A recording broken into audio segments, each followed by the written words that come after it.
চৰাইৰ পোহনীয়া পোৱালি দেখাত ধুনীয়াকৈ ছোৱালী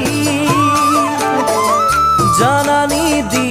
বাঠাই অন্তৰৰ মাজত জানানী দি বাঠাই অন্তৰৰ মাজত পাখি মেলিলে উৰি যাব দুদিন মৰম দি গুচি যাব চহকী ল'ৰা পাৰে আনৰে